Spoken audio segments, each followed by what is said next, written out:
Yo, what's happening, Raider Nation? It's your boy Soto here. You know what it is. Raiders versus the world. Talked about the team that the world loves to hate, your Las Vegas Raiders. All right. The theme heading out of week 2 into week 3 of the preseason is trending. How are you trending? And for the most part, a lot of things are trending pretty good, right? The first team offense is trending up, up, up. A lot of production by the wide receivers. Geno Smith is on target and on point. The offensive line is starting to take a lot better shape and performed a lot better protecting Geno Smith. Geno Smith hasn't been touched yet, okay? He has not been touched. Any of his plays, he's been totally clean, which is how we like it, right? Now, in the run game, the offensive line produced a much better as well. They're getting a lot more push, opening a lot more lanes for Ashton Jeanty, who also is trending upwards, all right? You have guys like, even though Dante Thornton didn't get a catch, he took a lot of attention and he opened up some throwing lanes underneath. You have guys like Jack Best got a couple of catches. Shedrick Jackson got a couple of catches as well. Like, look, there's a lot of things out there that are really good. Most of it revolves around the first team offense. Also, I will say this. The run defense is also trending up. The defensive line got after it. The linebackers filled and got after it. The DBs, not so much. But as a whole, the run defense was much better in the second week, so they're trending up. Where are you trending? Not where'd you start, but where did you finish, right? A lot of teams in the NFL start off a little bit shaky till they get things together, and boom, by the middle of the season, they're in late season form, and they're just cruising from there.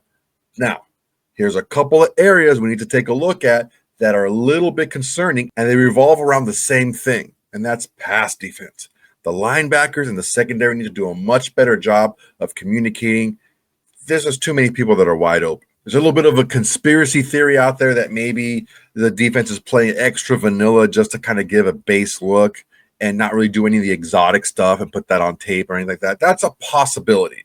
I know for a fact, 100% for a fact for sure, this offense has been dummied down so much, it's going to be barely recognizable to the regular season offense. For sure. I know that for a fact. You can quote me on that. The regular season offense is going to be much more intricate. They have a lot more motion. It's going to be a lot more spreading the defenses out and attacking lanes. But how much is too much? How much is just playing too vanilla out there? Are these coaches seeing what they want to see in practice, and they don't really need to see so much in the game, just more of a game speed and getting reps and stuff like that? I don't know, man. There's a lot of talk by the beat writers for the Raiders that they're looking for help in the secondary. Now, before you say it, why would you get rid of Jakorian Bennett if you're just going to look for more help? Well, Jakorian Bennett wasn't playing up to the standards that they were looking for in the secondary. He wasn't going to start. He wasn't even on the second team. He was running with the third team, okay? So that's like a special teamer type of guy. Now, they turned Jakorian Bennett into Thomas Booker IV, who's starting now on the defensive line. So you trade a guy who wasn't starting, and you got a guy who is starting. Now, one thing you have to take a look at is, well, Jakorian Bennett was playing well last season, and he was a starter last season. Well, look, there is a reason why every single player who started the season last year in the secondary for the Raiders and the first game is gone. Because that secondary was rated the absolute worst in the NFL. Their coverage grade was like the absolute worst. Like, I think it was like a 38 or something like that. I don't think any team has gotten a 38, something that low, since like 2021. It was historically bad, okay? So, Jack Jones, Jakorian Bennett, Nate Hobbs, Marcus Epps, Trayvon Merrick, they could all be good pieces on other defenses. But put them on the same defense and you ask them to do too much. I call it the Mark Madsen effect. For those of you who don't know who Mark Madsen or don't remember who Mark Madsen is, Mark Madsen was a player out of Stanford who was a kind of a try-hard type of guy. He was a real big hustle guy, played good defense, made the smart plays. He played for the Lakers in their championship run, I think their first 3-peat. He was a guy that just kind of ran hard and played hard defense, but you couldn't ask him to do too much. So you put him on a superstar team, and he fits right in because he does all the dirty work, all the things that, a lot of guys don't do, but he's amplified by the players around him. Similar to, like, let's say Jakorian Bennett goes and does really well with the Eagles. Well, the Eagles already have a really good defense. So putting him there, that he's not asking to do too much, he can flourish there. You have Trayvon Merrick, and you have guys like Hobbs goes to the Packers, and Jack Jones. I think Jack Jones is still out there looking for a job. But look, These guys are going different places, right? And hopefully they're not asked to do too much because I want them all to do well. But unfortunately, none of those guys are moving the needle. There's a reason why, and that's the reason. The reason why all of the secondary that started last season is gone is because they were awful. They played terrible, okay? Now, I have to say they can't do better and improve, but I don't know that the coaching staff really was going to give them a chance to show that they could because they showed such bad tape last season. So take a look for that. Keep an eye out for that. The beat writers are talking about it a lot, about how the Raiders can be looking for secondary help, guys that are going to actually play and start. They got Edmonds, and Edmonds is actually starting now. He's taking over the Lonnie Johnson role. So, yeah, man, it could be a big thing. Like I said in one of my last videos, Isaiah Polamon needs to really tighten up his tackling because Edmonds may take his spot. All right, moving on from there, let's talk about the offensive line a little bit. I think Kennedy was on his podcast, and he was saying that he feels like Alex Kappa has missed too much time. Now, as of this recording, Alex Kappa came back to practice today, which by the time you're watching it was yesterday. So basically on Tuesday, Alex Kappa back to practice. He probably is going to play quite a bit in the third preseason game. I would assume that he's going to play quite a bit because they don't have anything on tape of him performing at a higher level before 2 years ago. Last year, he didn't play really well. He was injury-ridden, and yeah, it was a bad season for him. Well, he has to show, number one, that he can stay healthy, and number two, that he can play at a high level. So we'll see. Hopefully, he can show that, and we can have a stronger offensive line. On top of that, Leki Fotu, he also came back. He had a hurt foot, and he missed last week, but he's back now. I would like to see him play a little bit too because he's a massive dude, and he can be a big addition to this defensive line who seems to be taking shape. Guys like J.J. Pegues and Tonka Hemingway, those young guys, and Laulu and Booker, those guys in the middle have been really working a lot better together and being a lot more physical at the point. Now, they're not huge guys, but they knife into the back. One of the things that I really like I said this before, if you guys haven't seen this, go check my tape on J.J. Pegues when I broke down his college tape. He reminds me of a mini Warren Sapp. They play the same way. They're built the same way. They're really athletic. They like to just knife into the backfield. That's who he reminds me of.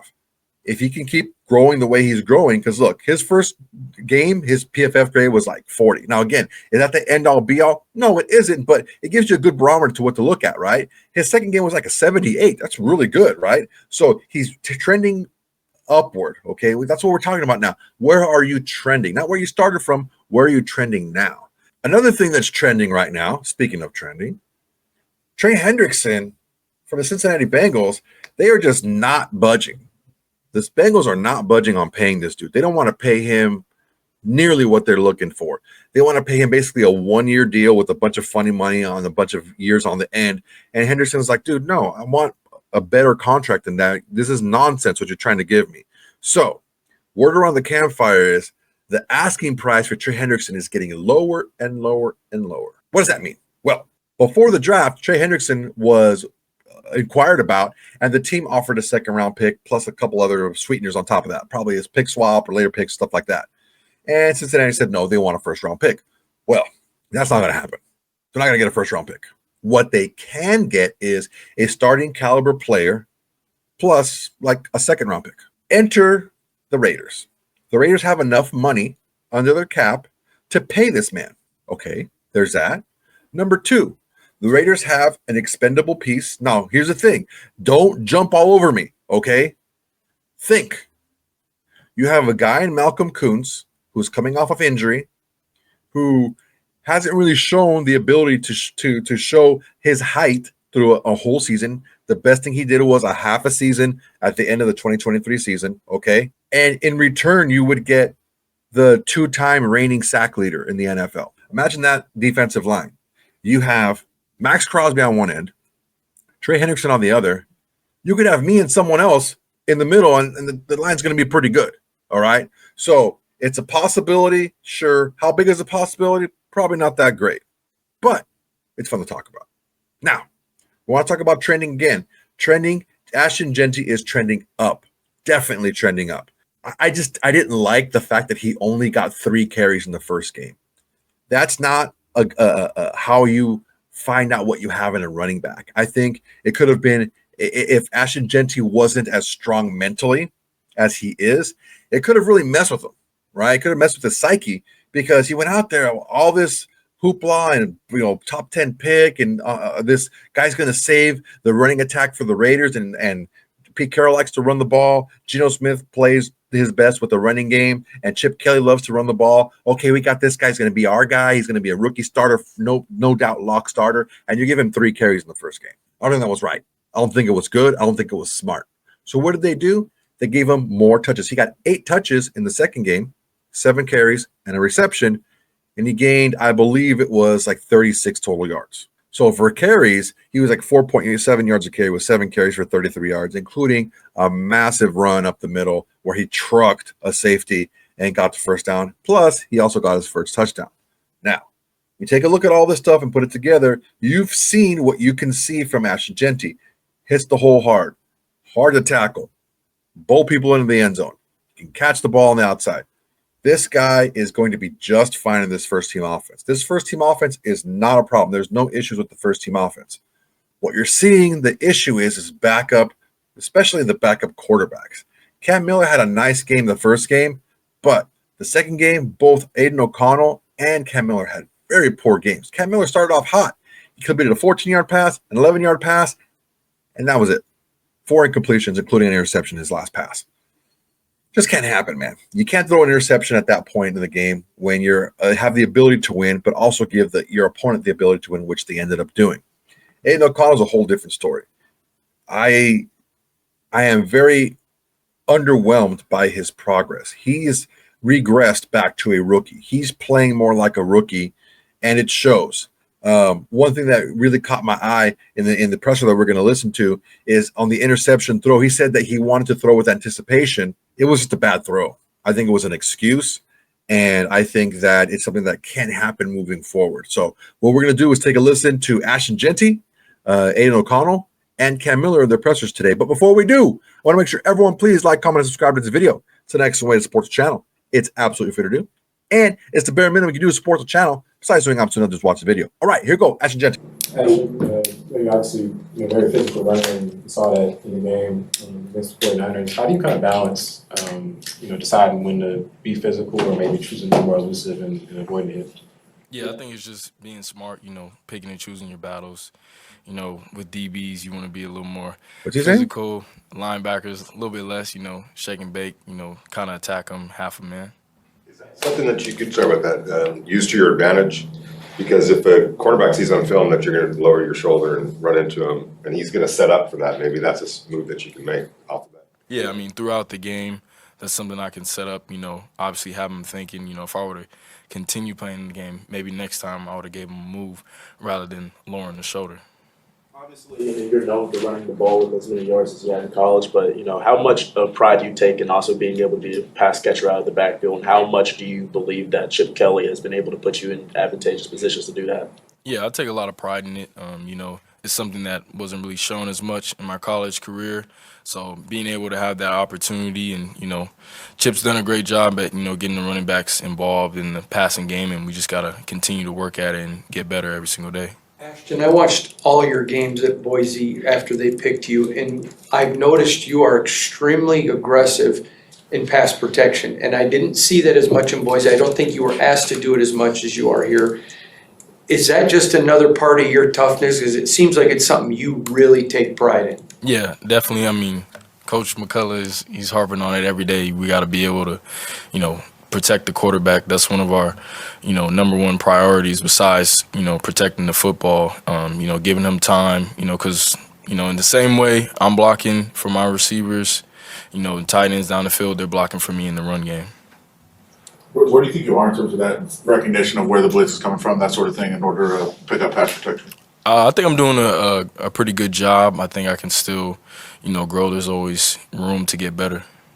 I know you're out there competing with those guys, the linebackers, but is there room for, some communication, talking to them, maybe off to the side, to try to get into their head a little bit about what their plan is? Yeah, definitely. I feel like earlier in training camp, there was kind of conversations like that. A lot of them were like with Devin White, but now we've been going against each other so much, I kind of know what, guys are going to do. And then obviously it's cool. We're getting towards actual games, game one, and being able to game plan and go against different guys. Ashton, when you're able to create big plays, can you kind of just talk about your vision as a runner? Marcus Allen, he said, great runners, they're not really concerned with the guy in front of them. They're already looking at the second and third guy up ahead to make a play. Can you kind of just talk about your vision when you're able to create a big play? Yeah, I mean, first off, it's like, it's like a game of, chess. It's like knowing where everybody's at and where they're going to be when the ball snaps, possibly, so that you're a step ahead. And if you can do that, then that's where the big plays come, right? Because you're going to make that first guy miss, but you got to be able to see the full picture and where everybody's coming from, so you can finish the play and score. What have you thought of returning some kicks in practice? What have you gotten out of that? It's been pretty fun. I don't know how much they'll have me do it for real, but it's just another skill, another thing that I have to my game that if they call me up to do it, I'll be able to rise to the occasion. Have you felt any kind of pressure surrounding your name, the hype around you, being drafted as high as you were? You feel that as you kind of approach the season, beginning of the season? Maybe at like first, before, first training camp, all that type of stuff, high expectations. But I think the best thing that I've done for myself is just kind of, silence that out. I mean, I know there's expectations for me, and that's what you want. If there's no expectations, then you're not doing something right. So I just, I'm in my own bubble, just trying to get better each and every single day. Listening to what people in the building are telling me, if I'm doing good or if I'm not doing good, and I think that's what's important. Are you enjoying the process, just keeping it in front of you, or are you just ready to get on to the season? No, I'm enjoying the process for sure. I mean, it's my first year in the NFL. Obviously, rookie years, it's a long year. It's been a lot, but I mean, it's a blessing to be here. I've dreamed about this, so I'm taking it day by day, hour by hour, minute by minute, just trying to get better. After the game, there was already a lot of excitement about the highlight, but it got picked up so much nationally, so much social media. Like, what did you think of all the reaction around the league and around the world about the play? I mean, I thought it was pretty cool, but I guess people didn't think I could do it on the NFL level, so I guess it was cool. But I've been doing that, so it's not really anything crazy to me. You're at the very end of your first training camp. Between that and just now being a football player 24/7, this is your job, no more school and all that. Anything about this process that's surprised you at all as you kind of think back on all this? I wouldn't say so much a surprise. I feel like I've been preparing for this moment. A lot of people have been mentoring me, telling me how it's gonna be. So honestly, I think it was really cool. Is like that you really get what you put in, right? So you're here a lot of hours and long days, but it's still about what you put into the game of football, because that's what you'll get out of it. You, Sincere and Zamir, have all built a genuine relationship. You guys are constantly communicating, talking. I'm just curious, will you talk about your relationship with those guys? Because a lot of times a rookie coming in and there's already guys there taking a spot, and yet they've embraced you warmly. Yeah, I think it's also, the energy that, I came in with, just being a rookie, just trying to learn, trying to get better, not think that I'm better than anybody, but not think that anybody's better than me. And also all the guys in the room just, come with open arms trying to help me. But that just shows who they are as players, that, they're secure enough in what they've been doing, that they're not going to get outside of themselves because somebody else came in the building. What's it been like playing with Brock so far, and do you find like your approaches are similar at all? Yeah, I mean, Brock's he's a special player.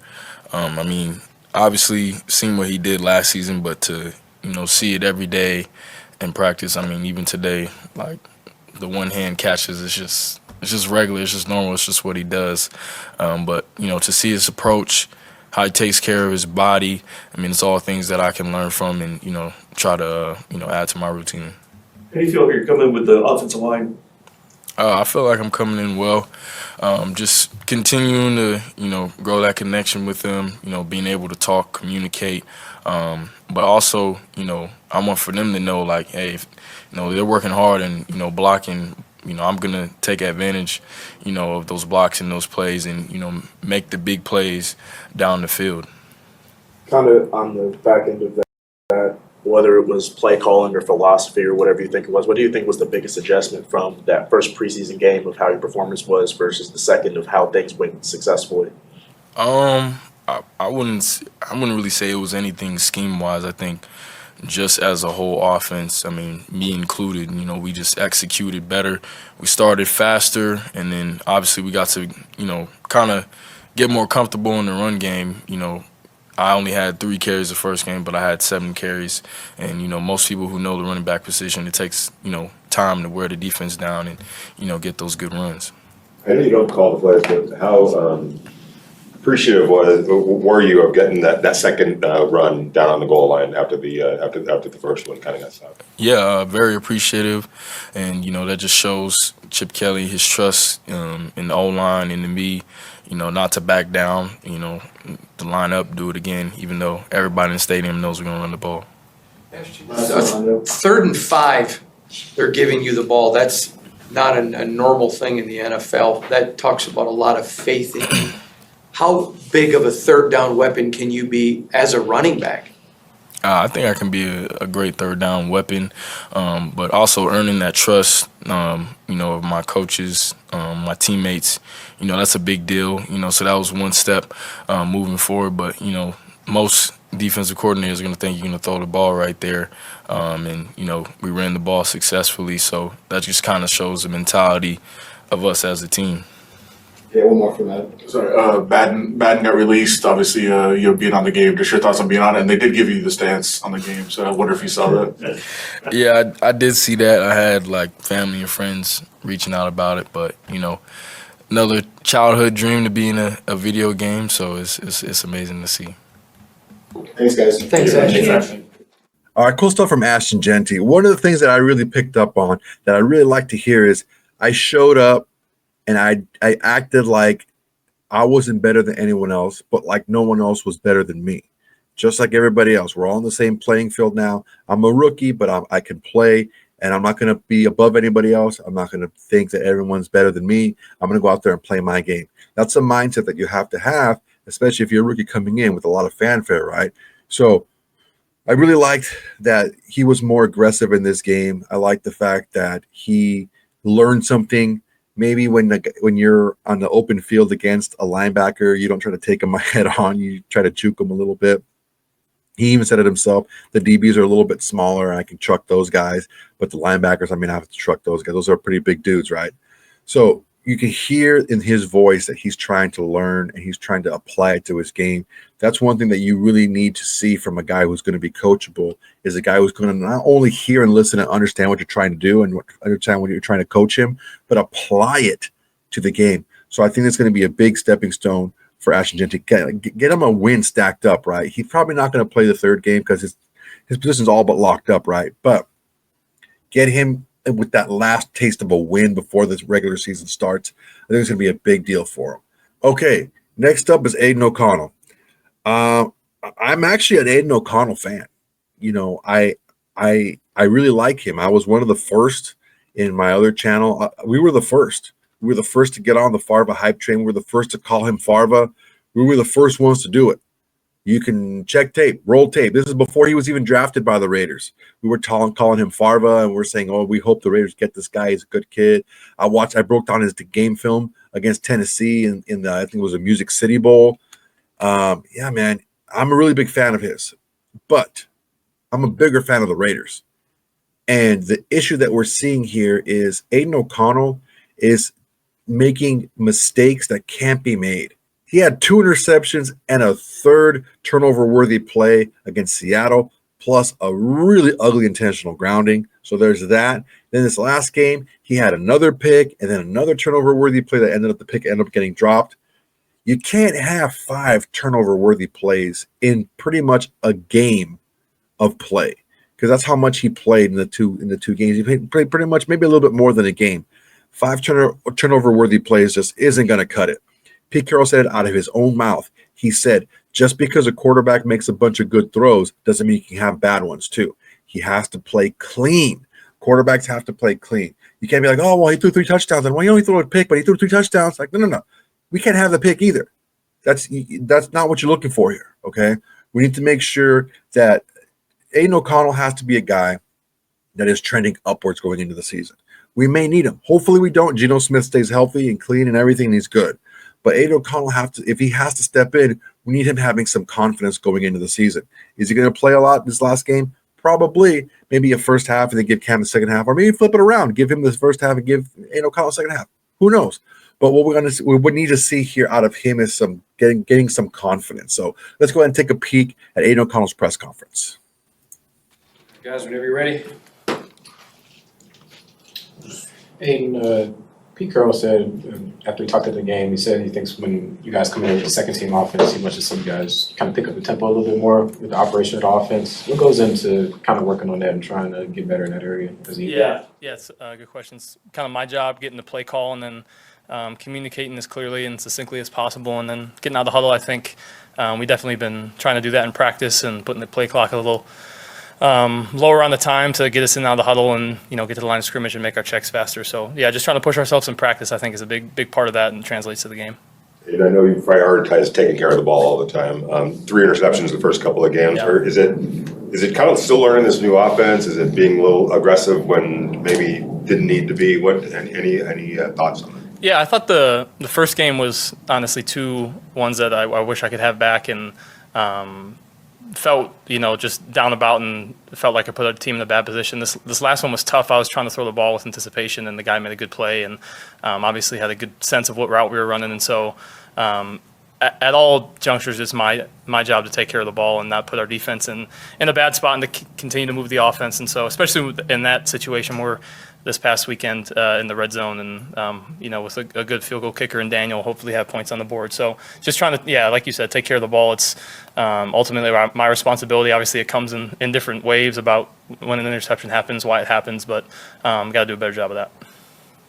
Aiden, how critical is it, and how do you work on using your eyes to move defensive backs off of guys and not telegraphing where pass is going? How do you work on that?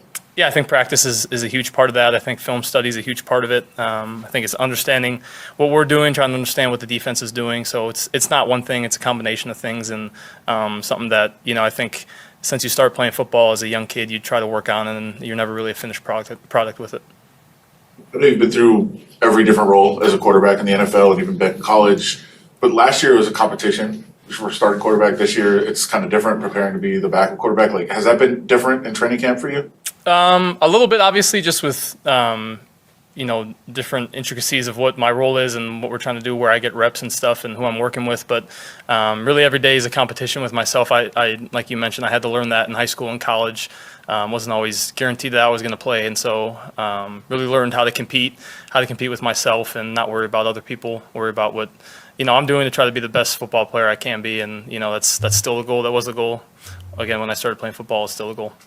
Third offense since joining the NFL. Have you figured out ways to kind of expedite that process a little bit of being able to absorb a new offense? It's definitely gotten easier.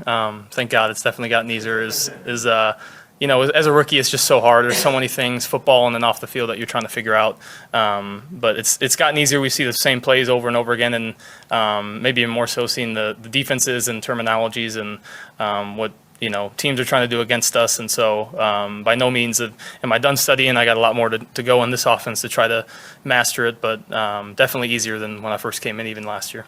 You got a lot of youth after your first starters on your offensive line. How difficult is it when we see you every day in training camp and you're performing well. How difficult is that when maybe you've got an offensive line that's just young and is learning when you get out under the lights? Yeah, I think it's a great opportunity for myself and for those guys as well. And again, this is going into year 3 for me. So not that long ago, I was a rookie, and I understand how hard it is to try to learn everything and absorb everything, and then try to go execute. I think there's definitely steps to it. And so it's my job to help those guys out as much as I can. And in this league, the pass rush is always going to be good. And so I've all the confidence in the world in the guys I'm working with out there to protect me, and it's my job to get the protection right, communicate clearly, and get the ball out. So it's not just whatever it might be is not just one person's job; it's everybody's job. And obviously, you're a competitor. How do you get to a point where you're okay with your role but not okay with it?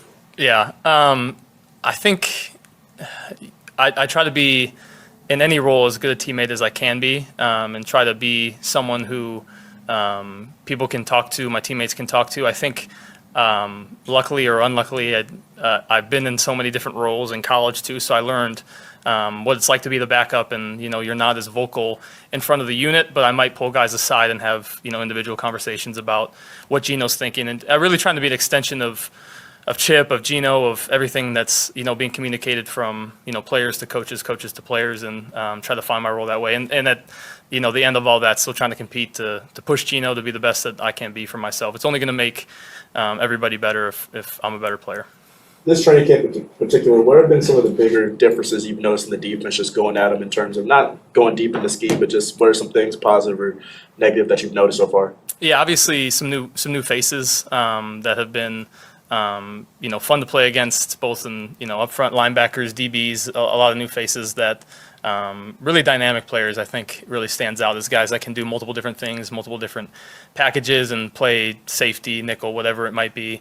And so it's been fun to do that. Obviously, PG's been here since I've been here, but always to see him tweaking stuff and him come up with new pressures and new coverages, and seeing different guys in there trying to execute. It's been a lot of fun to watch and compete against.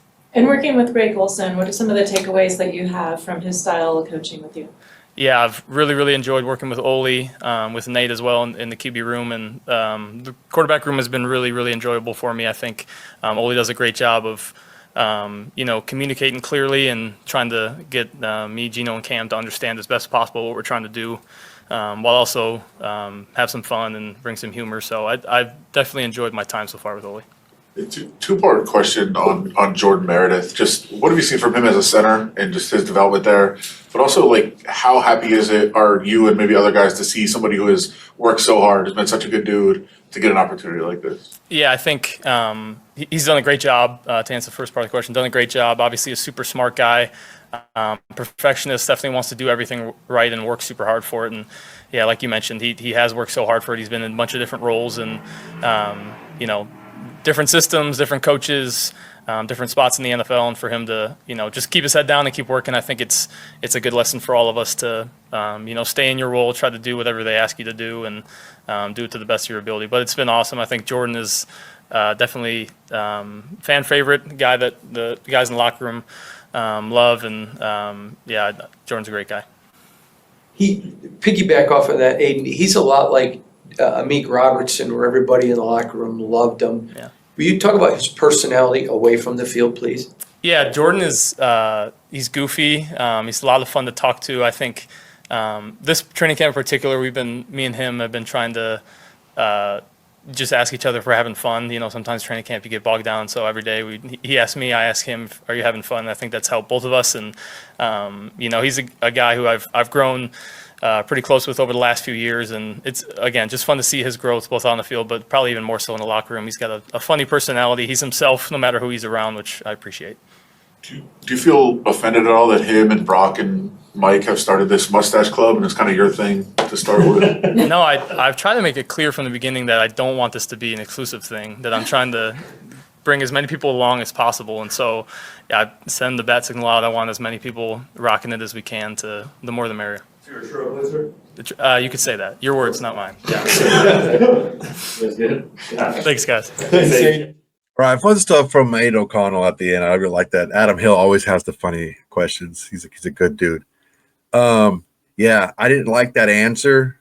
If you guys take a look at the throw, he really didn't throw with anticipation. It was actually a little bit late, and it was covered the entire way. So it wasn't a good pass. So that response really kind of fell flat with me. Look, I'm not going to sugarcoat it, okay? Aiden O'Connell is playing like a player who wants to lose the backup job. Now, that may not be the case. I'm sure he doesn't want to lose the backup job. I'm sure he wants to get better and wants to be ready, but he's not playing that way. The play on the field doesn't reflect how he needs to play in order to get that job locked down as the backup quarterback. Cam Miller, again, he's a guy that comes up and he has a lot more tools as far as his flexibility and his versatility on different plays that he can run. You can't run those RPOs with Aiden O'Connell. He's just not mobile enough to do it effectively. Those bootlegs, those quarterback draws and the design runs, Aiden O'Connell can't run those, but Cam Miller can. And he has plenty of arm and accuracy to throw the ball down the field and push the ball down the field the way we want to do it on this offense. So he has a little bit more versatility, has a lot more tools in his tool bag to be able to use. He needs to get his head in the game more and be able to think ahead of throws instead of just reacting to certain things. So let's take a peek really quick at Cam Miller's press conference. Hey, you got your second performance out there in the preseason, and obviously that last drive probably didn't go the way you guys wanted. What kind of learning experience was that for you in that situation? There's so many lessons that I learned from that situation. I've been counted on a lot throughout my college career, and going into that opportunity, I was excited because I love those, situations where you get to be in control and you get to be the one to drive your team down and get in field goal range to win the game. And I felt really good going into it. Made some mistakes, and going into that last play, I told myself, don't force the ball, and I did. So there's a lot of learning lessons. I take full responsibility for, that entire drive. I need to be better. I need to prepare better. And so I really think the lessons that I learned from that situation are I got to prepare better. I have to make sure everybody's on the same page all the time. And then always continue to compete no matter the situation, no matter, the outcome or game. Does that also extend to the 2 sacks before that? I mean, is that kind of part and parcel with all that? Yeah, you just have to know situational football. Can't take a sack there, especially, we had timeouts, but you don't want to use a timeout in a situation like that. Got to see my check downs. I have to see the field a little bit better as we move forward.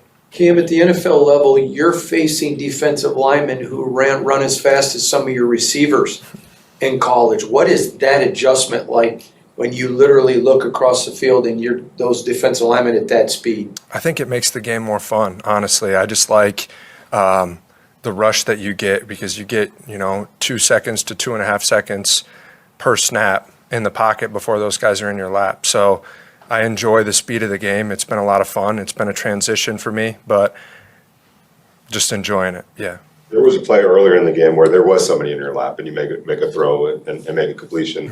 Mm-hmm. From the line of scrimmage operational standpoint, did you kind of know where that pressure was coming from and have the answer for it with knowing who to throw the ball to? Yeah, so they had brought a looper on that one play. I think the one that you're talking about. And then right when I was getting ready to throw, I saw the looper, right there in my face. So you just gotta stand in there and be tough. And that's something that I pride myself in, as being just a tough quarterback. And when your team needs you to make a play, you got to stand in there. I know it was 2nd or 3rd down and, the team needed me there. So you got to stand in there. You can't be afraid to get hit. And like we talked about earlier, the game is just faster and faster. So, yeah.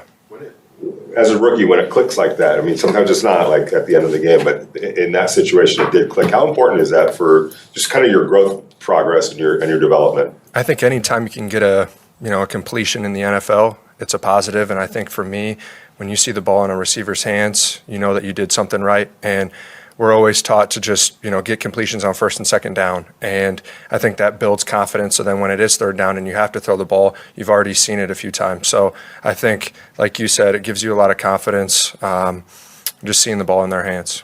It wasn't a regular season atmosphere, but first time playing at Allegiant Stadium is, kind of your new home. I guess, what was that like?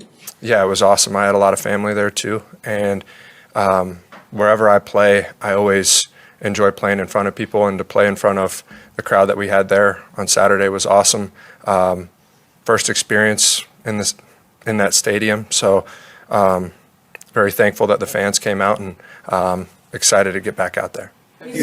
Go ahead. About making the transition to the NFL, what so far has been like the biggest leap for you in transitioning to this level? I think it's a culmination of everything. I think just the speed of the game, learning a new playbook, learning new receivers, everything is just new. Whereas when I was in college, I was extremely comfortable with the personnel that we had, the offensive line that we had. So now it's just building chemistry with everybody on the field. So I think that's been a fun transition for me, but yeah, it's been a little difficult. Last year at Ohio State, Chip Kelly, they had over 2,000 plays in the playbook at the end of the year. How is it just I mean, every day getting so much thrown at you, and I'm assuming the playbook was probably not that thick where you come from. What's that like? Well, yeah, the playbook wasn't as thick as it is here, but I think learning new schemes and run game, pass game has been a lot of fun for me. And then getting to hear how we read it, and it's all new for me. So, some of my favorite parts of the day are when we meet, with the quarterbacks and the position coach and everything. So just learning everything. Yeah, it's been great.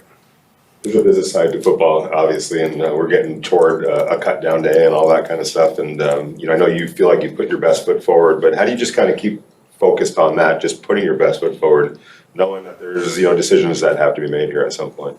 I think there's two things that I always try to live by, and I'm not a results-based person. I try not to focus on the outcome. Obviously, the outcome that we had on Saturday wasn't what I wanted, but there's two things that keep me grounded, and that's number one, my faith, and number two, I just always compete in everything that I do. So if I can do those two things, then I think the outcome will take care of itself.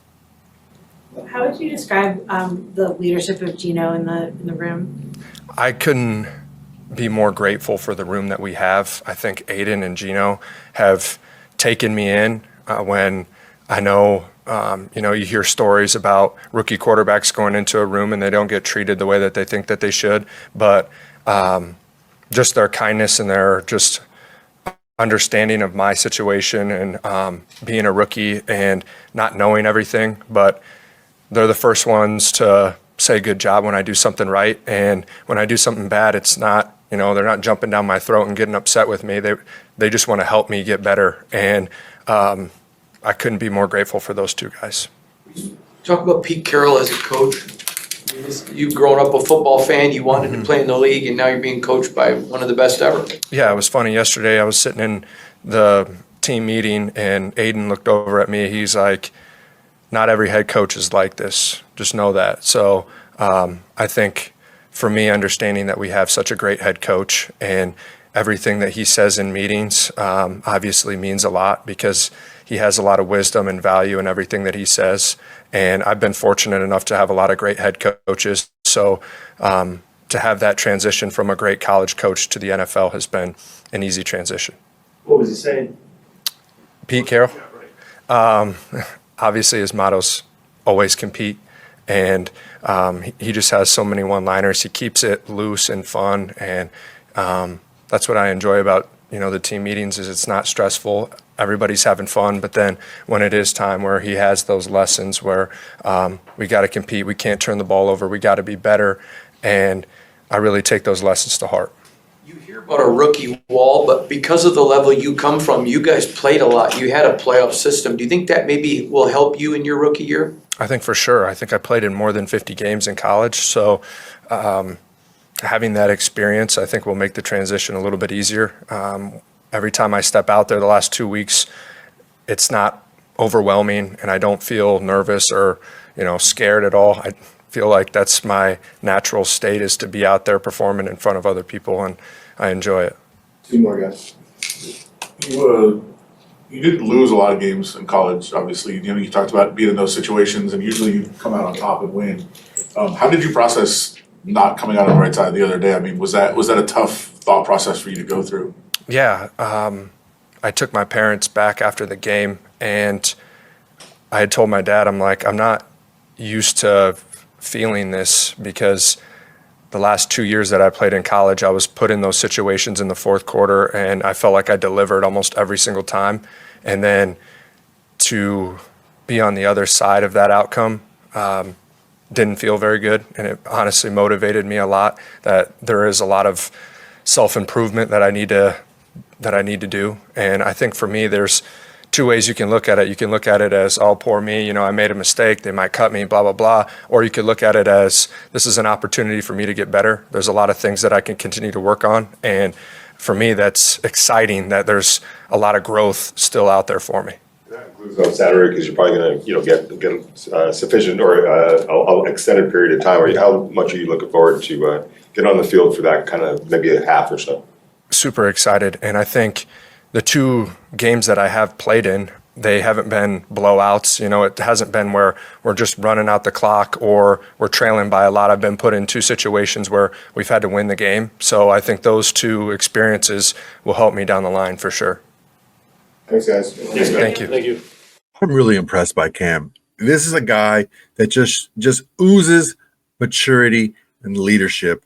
He took all the blame for what happened at the end of the game. He said, it's a bad read. I need to do a better job. It's all on me. I take full responsibility for it. And one thing that a lot of people who are really accomplished people out there in the world, what they do is they don't necessarily only focus on the end result, because you can do a lot of things wrong and still get the proper result, right? What's the saying? Mission failed successfully, right? But he's more focused on doing the right things leading up to the end result. And when the time comes, like, you know, it's nut cutting time and you have to be able to make the play happen, you go ahead and perform at that moment. It's a great way to look at things because there's so many exceptional athletes in the NFL. You're going to be up against a guy who just makes a great play at one time or another. So these are things that a very mature player needs to take a look at. It can be very easy to work on everything and do everything you need to do and then have a bad result. And it's like, well, why should I do all this stuff because I still have the bad result? Well, no, you can have better results over time if you do the good stuff leading up to it. So he's really well coached. He knows all about what that is, and he knows all about how to become a winner and how to stay a winner. He said so himself he said to his dad, I'm not used to being in this position. I'm given the ball with the chance to win the game, and I didn't come through. I'm not used to doing this.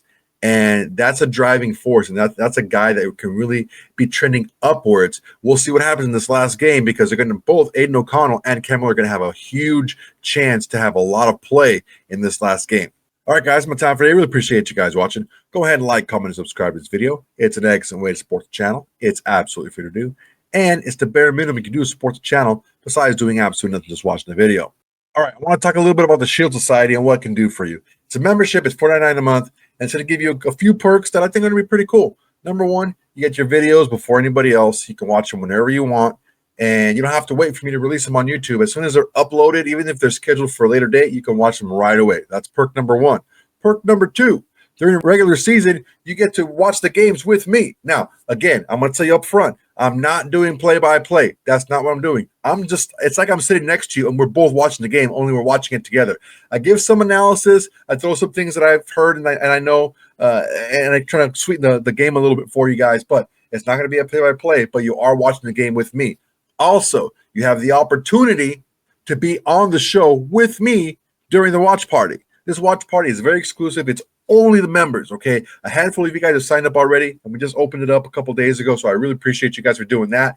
Take a peek at the watch party for the next game against the Cardinals. I'm telling you guys, it's a fun thing to do. It's all about you guys. I'm there feeding off of you guys. So you guys want it to be a fun thing, you guys go ahead and be fun, and it's going to be a great time. So, all right, everyone make sure to please tell your friends, tell your haters, tell your mamas, tell everybody. Raiders versus the world is the greatest thing going to Raider Nation today. All right, guys, that's my time. Till next time, everybody. Peace. Hey, Raider Nation. Thanks for watching. There's plenty more where that came from. Go ahead and smash that like button. Drop a comment. Make sure to subscribe and share to all your socials. It's the bare minimum you can do without doing absolutely nothing.